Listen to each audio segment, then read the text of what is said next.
Social మీడియాలో ఒక అంశం వేగంగా వైరల్ అవుతోంది. ఇది చూసిన ప్రతి ఒక్కరూ తాము చేసిన తప్పులు తలుచుకొని ఎంతగానో చింతిస్తున్నారు. అవును, నిజంగానే. ఎందుకంటే వైరల్ వీడియోలో ఒక వ్యక్తి పారేసిన సిమ్ కార్డ్ నుంచి 191 గ్రాముల బంగారం సంపాదించాడు. సోషల్ మీడియాలో వీడియో వైరల్ గా మారడంతో ఈ వ్యర్థాల నిజమైన విలువ, వాటి వల్ల కలిగే ప్రమాదాల గురించి కొత్త చర్చకు దారితీసింది. పూర్తి వివరాల్లోకి వెళ్తే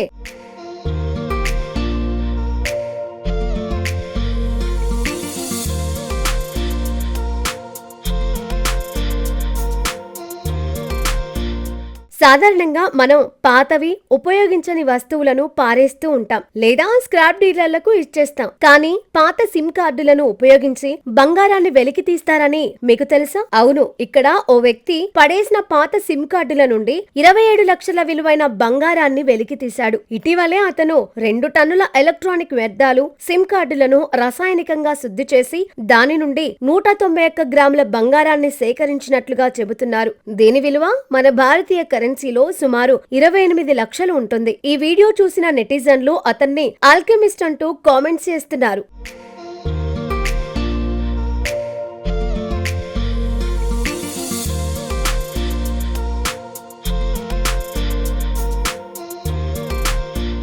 చైనాలో ఓ వ్యక్తి ప్రస్తుతం సోషల్ మీడియాలో చర్చనీయాంశంగా మారాడు. సోషల్ మీడియాలో క్వియావో అని పిలువబడే ఈ వ్యక్తి చైనాలోని గ్వాంగ్డాంగ్ ప్రావిన్స్ లోని హుయిజౌ నగరంలో నివసిస్తున్నాడు. అతను పాత ఎలక్ట్రానిక్ పరికరాల నుండి విలువైన లోహాలను వేరు చేస్తాడు. అతను పాత సిమ్ కార్డులు, చిప్లను రసాయనాలతో నిండిన డ్రమ్ లో ఉంచి ఆపై తుప్పు, రసాయన ప్రతిచర్యలు, వేడి చేయడం వంటి ప్రక్రియల ద్వారా బంగారాన్ని వేరు చేస్తూ ఉంటాడు.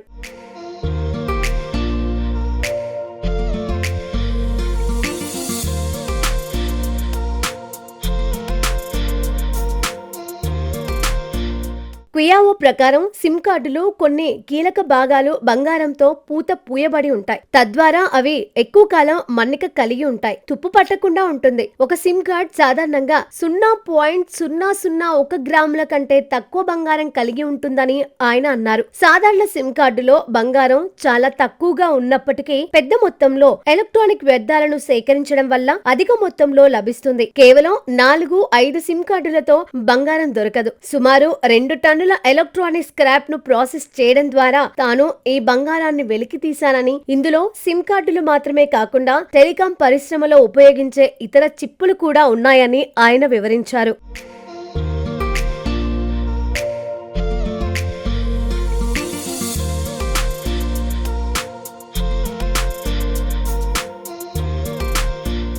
సోషల్ మీడియాలో ఇప్పుడు అతను ఎంతగానో పాపులర్ అయ్యాడు. నెటిజన్లు అతన్ని ఎంతగానో ప్రశంసిస్తున్నారు. చాలా మంది వినియోగదారులు కంప్యూటర్ చిప్స్, పాత ఎలక్ట్రానిక్స్ ను పారేసేవారని, కానీ ఇప్పుడు చింతిస్తున్నామని కూడా రాశారు. అయితే ప్రజలకు ఈ పని నేర్పించడం తన ఉద్దేశం కాదని కియావో స్పష్టం చేశారు. సరైన శిక్షణ, అనుమతి లేకుండా అలా చేయడం ప్రమాదకరం, చట్టవిరుద్ధం కూడా కావచ్చని ఆయన హెచ్చరించాడు. ఈ ప్రక్రియలో వాడే ఆక్వారేజియా అనే రసాయనం అత్యంత ప్రమాదకరమైనది. ఇది నైట్రిక్ యాసిడ్, హైడ్రోక్లోరిక్ యాసిడ్ల మిశ్రమం. దీని నుండి వెలువడే విషవాయువులు ప్రాణాపాయానికి దారి తీస్తాయని కియావో హెచ్చరించాడు.